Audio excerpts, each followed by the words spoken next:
How to set up shipping carrier on Shopify. In today's video, we will guide you through the process of setting up a shipping carrier on your Shopify store so you can streamline your shipping process and offer real-time shipping rates to your customers. Let's get started. First, make sure you're logged into your Shopify admin. You'll need to navigate to the settings section, which is located at the bottom left of your admin dashboard. Now, click on shipping and delivery. This is where you'll manage all your shipping settings. Once you're in the shipping and delivery page, scroll down to the shipping rates section and click on manage rates. For the shipping profile, you might want to modify, but if you haven't created one yet, you can add a new shipping profile by clicking create new profile. Next, we'll add the shipping carrier under carrier accounts. So click on add carrier account, and Shopify supports a variety of carriers like UPS, USPS, Canada Post, and others.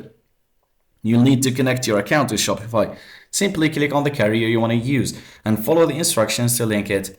Once connected, you can set up shipping zones. So choose the countries or regions where you want to ship your products. Then under each shipping zone, you'll have the option to add the specific carrier and configure the shipping rates.